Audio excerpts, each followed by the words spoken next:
Hello class. हमारा आज का डिस्कशन का टॉपिक है ऑर्नामेंटल श्रब। इससे पहले वाले वीडियोस में अपन ने देखा था आइडेंटिफिकेशन ऑफ श्रब्स। तो हम लोग इस वाले हिस्से में उनके बारे में थोड़ा सा डिस्क्रिप्टिव स्टडी करेंगे। तो ऑर्नामेंटल श्रब में बेसिकली श्रब क्या होता है?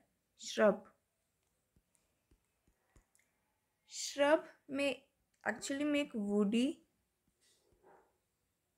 और सेमी वुडी पेरिनियल प्लांट है। पेरिनियल प्लांट श्रब एक वुडी और सेमी वुडी पेरिनियल प्लांट्स होते हैं। ये पेरिनियल नेचर के होते हैं, ठीक है। इनमें इनमें ट्रंक या तो ना के बराबर होता है या तो नो ट्रंक, या फिर इसमें ट्रंक नहीं होता।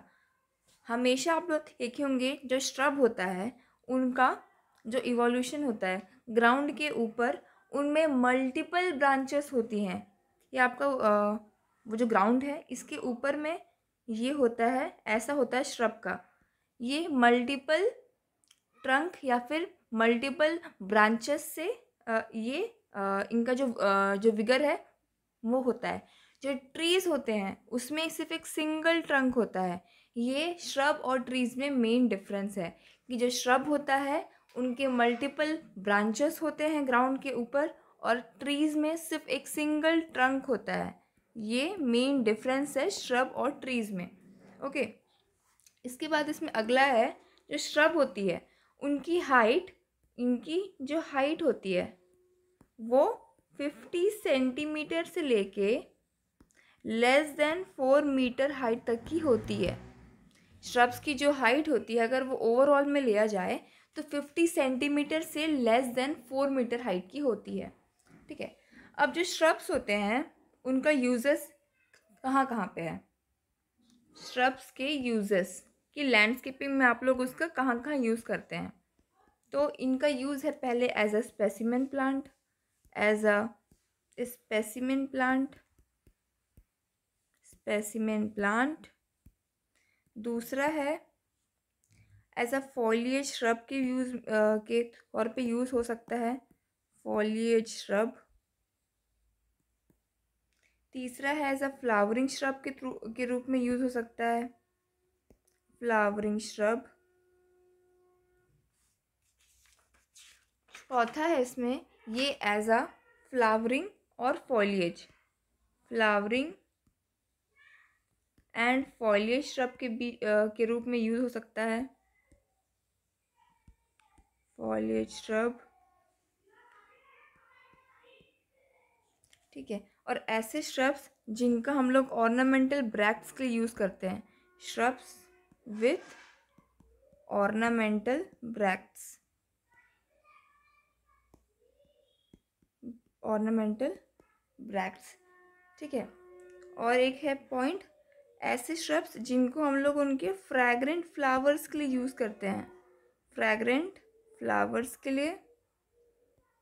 इसके अलावा श्रब्स का यूज़ एज अ हेड्ज के लिए, एज अ एड्ज के लिए यूज़ होता है, हेड्ज हो गया, एड्ज हो गया, ये सब के लिए भी इनका यूज़ होता है। और इसके अलावा इनको टोपियरी के लिए भी यूज़ करते हैं। श्रब होता है वो एज अ टोपियरी के लिए भी यूज़ होता है, ठीक है। अब अपन ने पहले देखा इसमें ये as a specimen plant use होता है।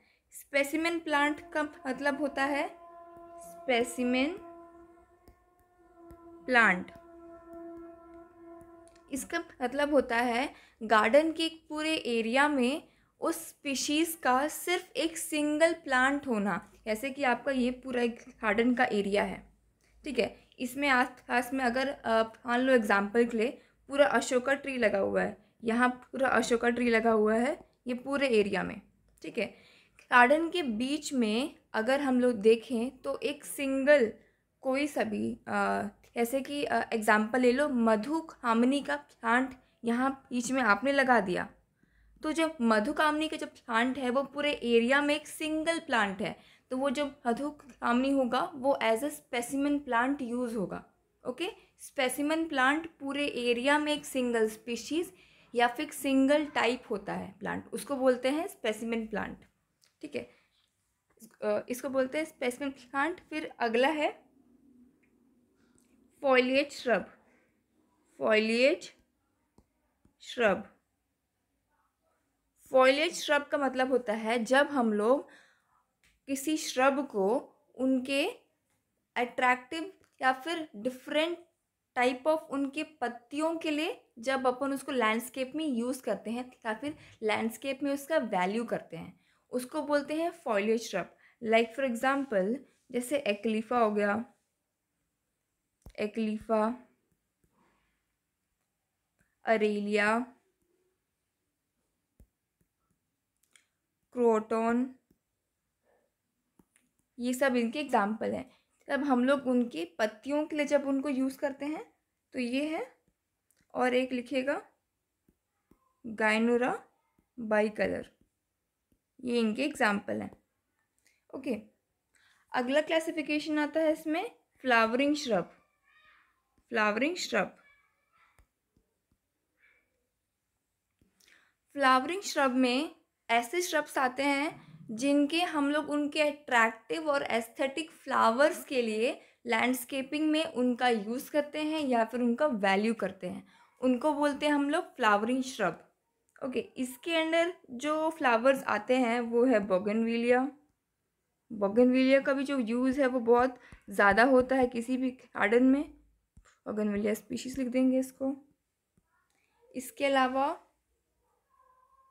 जो फ्लावरिंग श्रब है वो है मुराया paniculata. मुराया paniculata, हिमेलिया patience, हिमेलिया patience, hibiscus म्यूटाबिलिस, hibiscus म्यूटाबिलिस। Hibiscus म्यूटाबिलिस को चेंजेबल रोज़ भी कहते हैं या फिर कॉटन रोज़ कहते हैं। चेंजेबल रोज़ या फिर कॉटन रोज़। हिबिस्कस रोजा साइनेंसिस, रोजा साइनेंसिस, ये सब आएंगे आपके फ्लावरिंग श्रब्स के अंदर।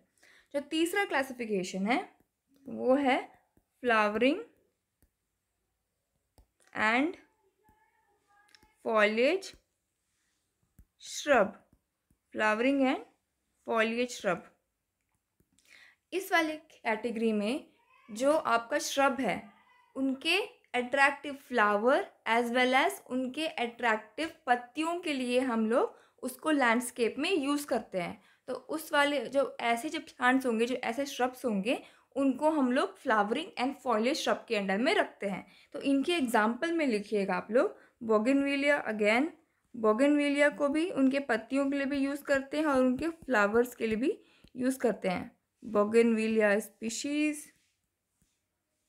और अगेन आएगा हिबिस्कस रोजा साइनेंसिस, हिबिस्कस रोजा साइनेंसिस।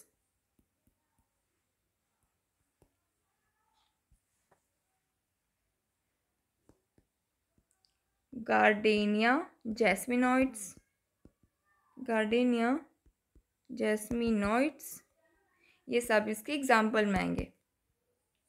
अगला जो कैटेगरी अपन ने लिखा था वो था shrubs with ornamental bracts. Shrubs with ornamental bracts, तो एक्चुअली में ये क्या होता है ऑर्नामेंटल ब्रैक्ट्स? ऑर्नामेंटल ब्रैक्ट्स, अपन ने जब बोगनविलिया का आइडेंटिफिकेशन किया था तो उसमें आप लोगों ने ध्यान दिया था कि बोगनविलिया का जो मेनली फ्लावर होता है वो उसके बीच में प्रेजेंट रहता है और वो जनरली वो कलरलेस रहता है या फिर पेल वाइट कलर का रहता है। उसको जो कवर करता है वो कलरफुल रहता है। जो बोगनविलिया का जो फ्लावर है उसको जो चीज़ कवर करती है जो कि कलरफुल रहती है उसको बोलते हैं ब्रैक्ट। ठीक है, तो ऑर्नामेंटल श्रब में ऐसे प्लांट्स जिनके पास ब्रैक्ट हो, ऑर्नामेंटल ब्रैक्ट हो, उसको हम लोग यहाँ पे एनलिस्ट करेंगे। तो एग्जाम्पल में है बोगनविलिया, बोगनविलिया। इसके अलावा है पोइनसेटिया, पोइनसेटिया में भी ब्रैक्ट होता है म्यूसेंड्रा, म्यूसेंड्रा। ये वाले जो स्पीशीज़ हैं इनमें ब्रैक्ट होती है, ठीक है, इसेक्ट्रा। उसके बाद अगला आता है shrubs for fragrant flowers, shrubs for fragrant flowers. ऐसे श्रब्स जिनको हम उनके खुशबूदार फूलों के लिए यूज़ करते हैं लैंडस्केपिंग में, वो आएंगे श्रब्स फॉर फ्रैग्रेंट फ्लावर्स के कैटेगरी में। तो इसको एनलिस्ट करते हैं पहले। सेस्ट्रम, सेस्ट्रम नॉक्टर्नम, सेस्ट्रम नॉक्टर्नम, इसे रात की रानी भी कहते हैं या फिर नाइट क्वीन, रात की रानी। एक है सेस्ट्रम डायोर्नम, सेस्ट्रम डायोर्नम, जिसे दिन का राजा कहते हैं, दिन का राजा। इसके अलावा हेमेलिया पेटेंस, हेमेलिया पेटेंस। अगला एग्जाम्पल है जो कि फ्रेग्रेंट होता है वो है जैस्मीनम स्पीशीज़। जैस्मीन के जो स्पीशीज़ हैं जैसे कि जैस्मीनम समबैक हो गया, जैस्मीनम समबैक हो गया, जैस्मीनम ऑरुकुलेटम हो गया, ऑरुकुलेटम, जैस्मीनम ग्रैंडिफ्लोरम। ये जो सारी स्पीशीज़ हैं ये सब फ्रेग्रेंट फ्लावर्स देती हैं। ओके, जैस्मीन की ये स्पीशीज़ हाईली फ्रेग्रेंट होती हैं, ठीक है। इसके अलावा जो श्रब्स हैं उनका यूज़ टोपियरी के लिए भी यूज़ होता है। टोपियरी, टोपियरी का मतलब क्या होता है?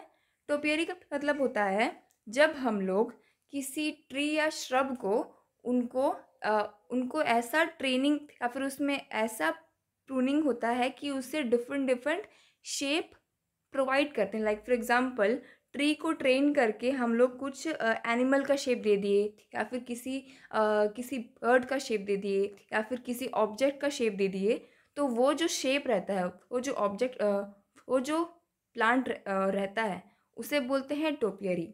टोपियरी एक आर्ट है, an art of training and pruning of plants into different shape is known as topiary. Topiary की एक खासियत ये होती है कि इसमें लिखिएगा अगला प्रॉपर्टीज़ जो कि एक टोपियरी में होनी चाहिए, ठीक है।